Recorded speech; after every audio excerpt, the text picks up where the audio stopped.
For those of you who know me, you know I'm a huge nerd. I mean, I'm not particularly trying to hide that fact, but I've always loved retro games, and especially arcade games ever since I was a kid, and even decades before that.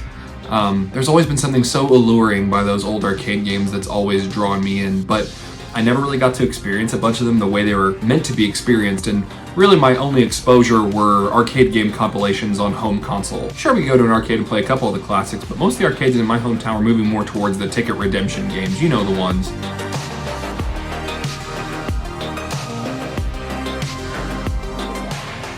But where all my tokens went were the video arcade games. I'm talking Jurassic Park, Alien, NASCAR, and so many more.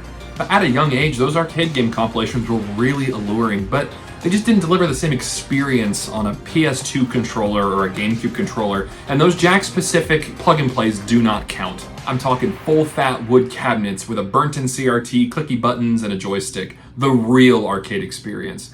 And who knew I'd get to visit my dream arcade about 20-ish years later.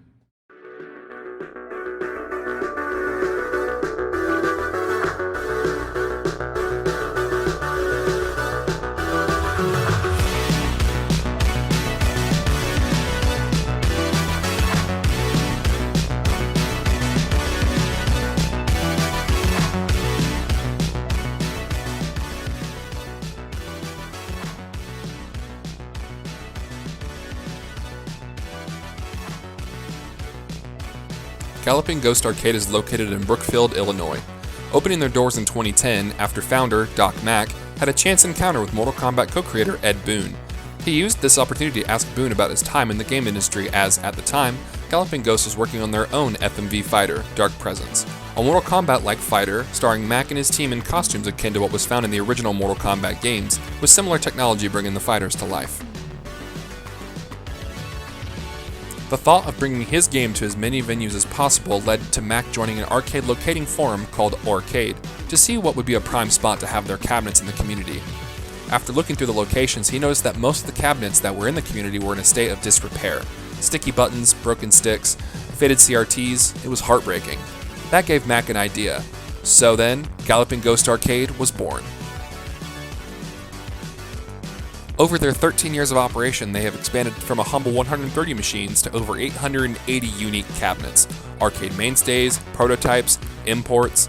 If you've ever wanted to try a certain arcade game, chances are they have it in their 7,500 square foot location, not to mention their new sister location.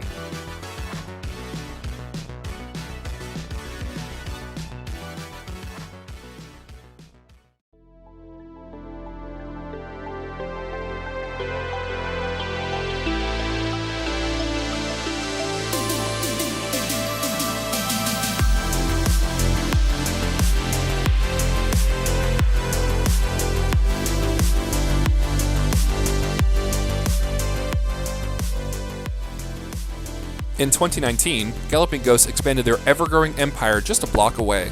Galloping Ghost Pinball is a much smaller location housing 45 pinball machines. Some of them are plain Jane pinball, others are a little more out there, like a head-to-head joust pinball table. There are even some pinball cabinets that aren't pinball at all. While it's a much smaller venue than its bigger brother, Galloping Ghost Pinball is a nostalgia trip from Ball 1 to Ball 3 and Match.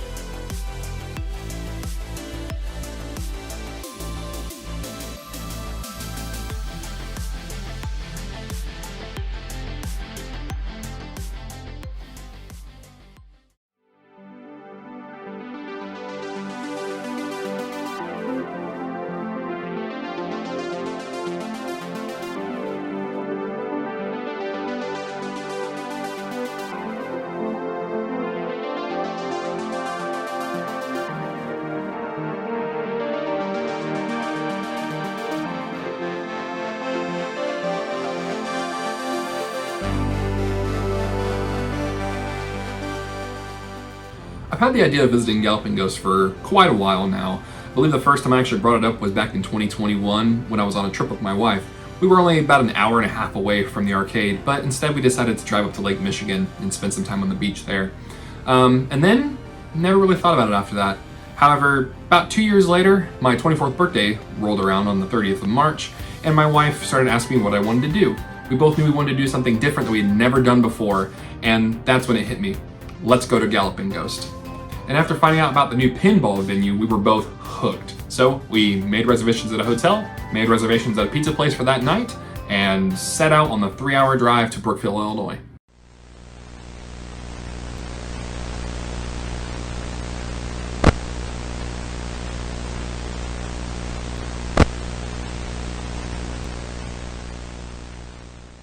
We ended up getting into town around the late afternoon, so we wanted to make the most of our time at the large arcade. So I had the idea of actually going to the pinball arcade first. My wife is a huge pinball fan, so this was right up her alley. Walking into the store was unlike anything I had ever experienced. In a normal scenario, the overlapping sounds, bright lights, and crowded spaces would be enough to give me a migraine, but here it was different. It was blissful. We paid the entry fee and got to play.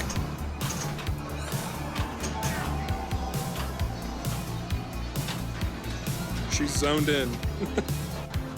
My wife was automatically drawn to the Twilight Zone cabinet just inside the front door, while my attention was pulled to Baby Pac-Man, a hybrid cabinet with both pinball and video arcade gameplay. When you exit the maze, instead of reappearing on the other side, the pinball is released and you have an opportunity to score extra points. It was difficult to play with one hand. I made my way to a wide assortment of tables while my wife was still cracking away at her first game. Godzilla, Starship Troopers,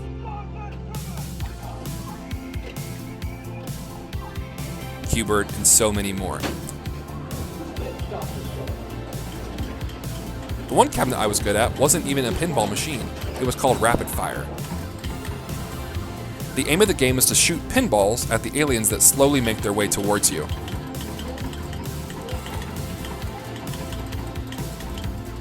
I was actually pretty good at it, but it was much easier than a traditional pinball table in my opinion. We made the most of our time there, stayed for about 2 hours, and after the car and everything, we were both pretty exhausted, plus we had to get to our reservations. Shout out to Luca's Restaurant and Pizzeria there, by the way. Absolutely fantastic food. Here's what the pizza looked like. It was delicious. If you're in the area, check them out. But, after that, we decided to go to the hotel room, grab a complimentary drink from the lobby on our way up, and we got some rest for what tomorrow had in store.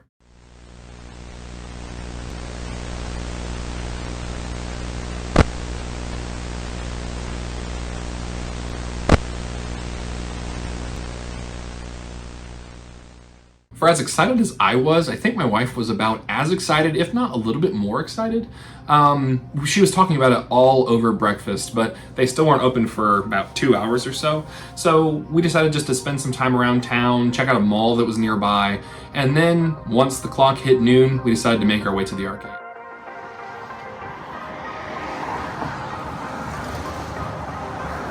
We walked through the doors and I was absolutely shocked. This place was massive. The same nostalgic feeling I got from the pinball venue was turned up to 11. Wall to wall, back to back arcade games, there was barely enough room to walk. Turn a corner, more games. What's through this door? More games. It was absolutely insane just how many cabinets were housed in this one building, but one in particular was on my bucket list: SEGASONIC the Hedgehog.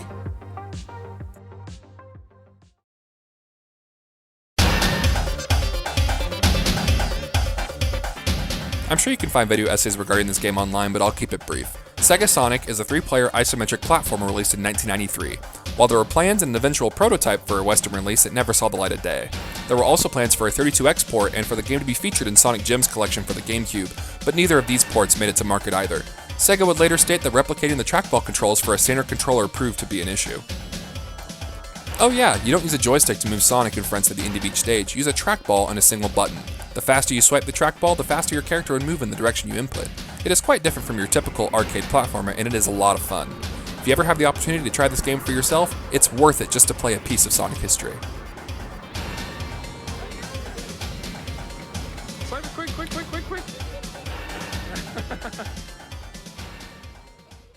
While that was the one game I wanted to try, there were tons of other oddities there available, so we decided to start exploring the rest of the arcade. Directly next to the SEGASONIC cabinet were a set of Valve titles: Half-Life 2 Survivor and Left 4 Dead Survivors.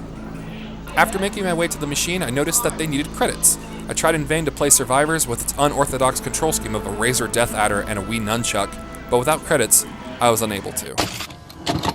There were small red buttons situated above the coin mechs on the doors. Pressing the red button would add a credit to the machines. We didn't know this going in, nor were we told how to play the majority of the games. After finding out this piece of knowledge, I did eventually try Survivors. And it's literally Left 4 Dead 2 with scoring mechanics and cosmetics to fit the Japanese market. But you don't have to track down one of these machines to experience any of this content, as almost all of the assets have been dumped onto the Steam Workshop to use with the retail version of Left 4 Dead 2. Just make sure you download the sound files unless you want a Japanese schoolgirl to spit out coach voice lines. Half-Life 2 Survivor was not working properly, which would explain why it was hidden behind another cabinet. And as much as I tried to play it, the right joystick thing, nub, rocker, whatever, it wasn't properly calibrated. So as much as I tried, unfortunately I did not get to try Half-Life 2 Survivor. We decided to walk the length of the building, taking in the atmosphere and looking at all of the cabinets on display. If one caught our eye, we would sit down and play for at least one credit, then move on to the next. We played arcade classics like Dig Dug, hidden gems like Space Ace and Dragon's Lair, oddities like the sit-down Asteroids clone cabinet, and all-time classics like Jurassic Park. My brother and I used to pump tokens into this thing at Chuck E. Cheese when we were younger. It was a surreal experience to be playing this game again, but with my wife almost 20 years later. The seat didn't move as intended, but that was the only downside. Just keep firing. Ah, clumsy ass fell over. He's almost gone. A little bit more. Yeah.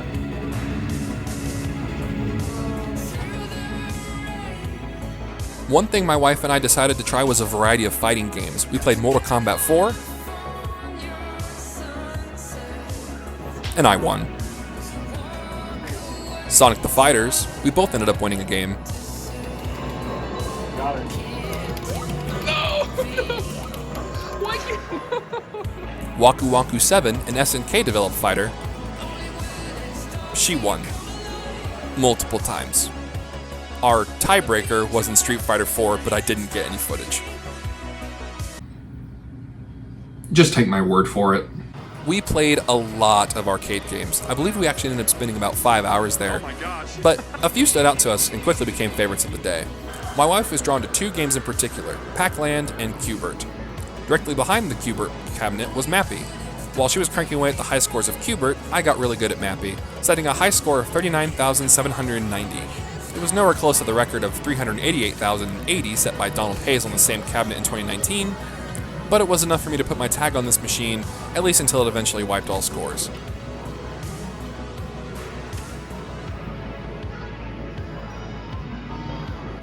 My wife ended up setting a score of 9,050 in a wider range of accompanying scores in various positions, and while not anywhere close to the record of 6,005,005 set on this cabinet by W. Michael Diedrich in 2017, but she was happy leaving her initials at the top of the scoreboard for all to see and potentially dethrone.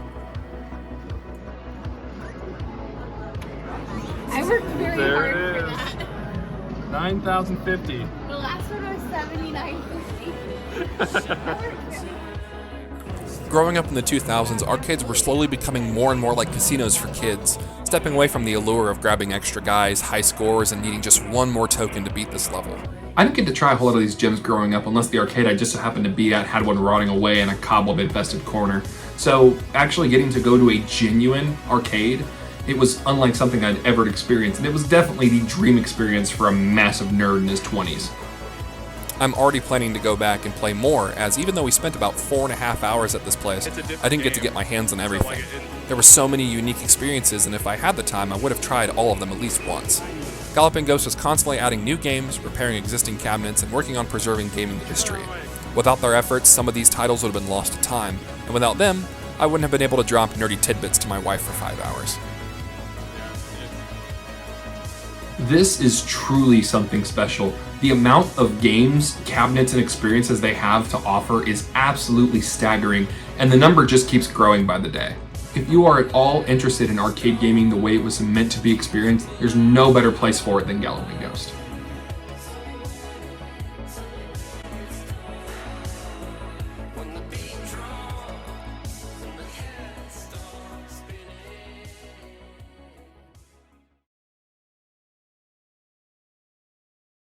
Hey guys, thank you so much for watching the mini documentary. If you made it this far, I greatly do appreciate it. This is the most work I've ever put into a video before. I wrote a script for this. I've never wrote a script for a video before, and just, you know, a 7-page script for a mini documentary that I'm making. It's honestly kind of nuts. Never done that before. So if you made it all the way to the end of the video, I do greatly appreciate the support. It means a lot to me.